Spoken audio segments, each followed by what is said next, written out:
Assalamualaikum warahmatullahi wabarakatuh. Kami dari kelompok 22 di sini akan mempresentasikan hasil penelitian jurnal kami tentang Andaman of the Year Session. Sebelumnya, perkenalkan terlebih dahulu, nama saya Biza Rasidin Sasmita dengan NIM akhir 014. Dan nama saya Kevin Azaria Farel dengan NIM akhir 038.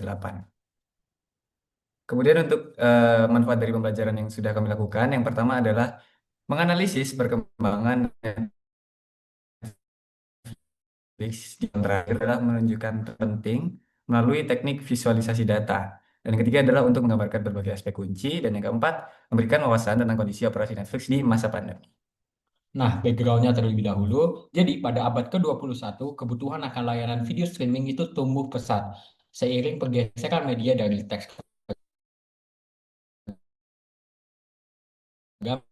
Pasar streaming terdekat dan dunia menjadi contoh penting perkembangan industri ini.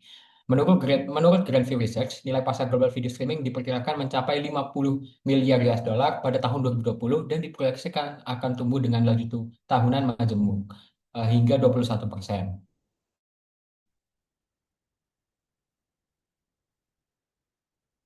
Dan hingga akhir 2020, Netflix ini berhasil meraih 37 juta pelanggan berbayar dan pendapatan tahunan sekitar 25 miliar US dollar. Pertumbuhan pendapatan dan jumlah pelanggan terus berlanjut, didorong lonjakan permintaan hiburan rumahan selama pandemi COVID-19. Dan untuk memenuhi permintaan, Netflix ini memperluas koleksi film dan series.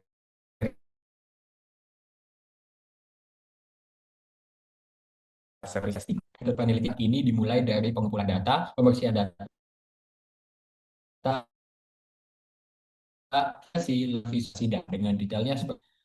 Untuk pengumpulan data ini diperoleh dari data set publik Netflix, movies and TV shows yang tersedia di Kaggle yang berisi hingga 12 atribut dan juga diisi 6.000 entry film dan serial TV. Lalu pembersihan ini memastikan data siap dianalisis meliputi menghapus data yang redundan, menangani nilai kosong, menstandarkan format tanggal pada kolom data. Lalu validasi ini data yang sudah dibersihkan tadi diverifikasi untuk memastikan kesesuaiannya dengan sumber aslinya dan kelogisan isinya, seperti memeriksa tentang rilis year, kevalidan rating dan lain sebagainya. Lalu visualisasi data ini eh, menggunakan tableau yang dimana mencakup tren global, tren pertumbuhan dan lain sebagainya. Kemudian untuk dataset yang kami gunakan di penelitian ini diambil dari Kaggle dengan judul Netflix Movies and TV Shows dengan yang sudah kami tampilkan di poin dengan jumlah atribut atau jumlah kolom sebanyak 12 dan berisi sebanyak 8.008 file.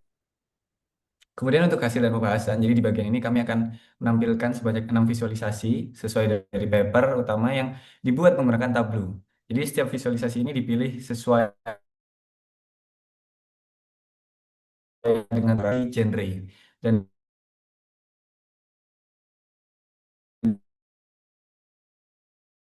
dari grafik strategi yang hasil serta bagaimana yang masih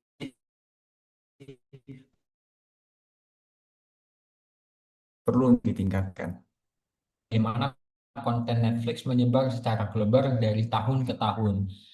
Di sini dilihat ada tahun 2013 hingga tahun 2020 dan juga yang berkembang mulai dari Amerika Utara, Eropa dan Asia Pasifik, dan di sini terlihat bahwa Afrika ini masih minim representasi. Pola ini menunjukkan ekspansi besar tetapi belum merata. Netflix sebaiknya mulai berinvestasi pada konten lokal di wilayah yang belum tergarap, salah satunya adalah Afrika, agar bisa menarik pelanggan baru.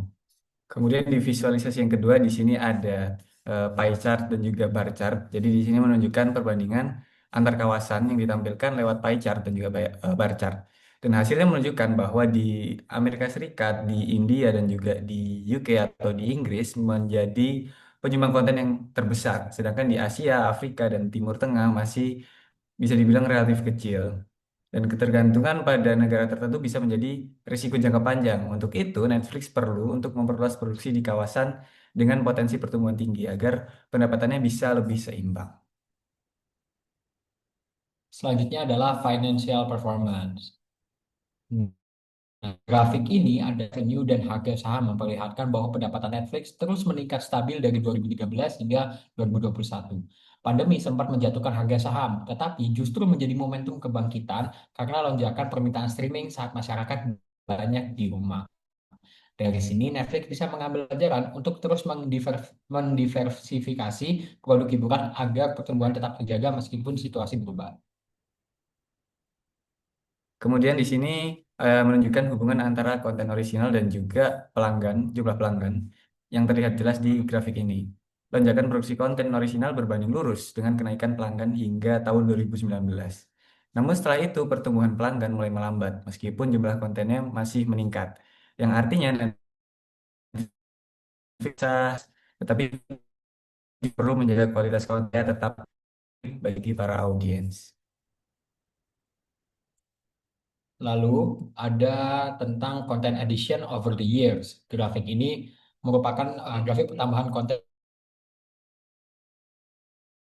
yang memperlihatkan bahwa jumlah film jauh lebih banyak dari serial TV show. Padahal serial TV ini biasanya lebih efektif menjaga penonton tetap aktif karena membuat mereka kembali menonton episode berikutnya. Berdasarkan pola ini, Netflix disarankan untuk memperbanyak serial TV berkualitas guna meningkatkan retensi pelanggan. Di genre berdasarkan regionnya. Ini menunjukkan preferensi yang berbeda-beda di setiap wilayah. Seperti contohnya di Amerika Utara dan Latin Amerika cenderung mereka menyukai genre komedi. Kemudian untuk Asia Pasifik, mereka dominan dengan anime, sedangkan di Eropa lebih condong ke drama. Jadi perbedaan ini penting untuk strategi personalisasi konten. Jadi Netflix bisa meningkatkan rekomendasi yang sesuai dengan preferensi regional agar pengalaman pengguna itu terasa lebih relevan. Nah, kesimpulannya adalah analisis visualisasi ini menunjukkan bahwa di masa pandemi, peningkatan jumlah konten orisinal terbukti mendorong kenaikan pelanggan meskipun kualitas tetap menjadi faktor yang lebih penting daripada kuantitas. Perbedaan preferensi genre di tiap wilayah juga menjadi sinyal bahwa strategi personalisasi konten sangat diperlukan. Secara keseluruhan, Netflix berada di jalur yang menjanjikan, namun tetap harus menjaga kualitas serta memperluas keberagaman konten agar mampu mempertahankan dan menumbuhkan basis pelanggan. Baik, sekian presentasi yang dapat kami sampaikan terkait tugas UTS. Terima kasih. Wassalamualaikum warahmatullahi wabarakatuh.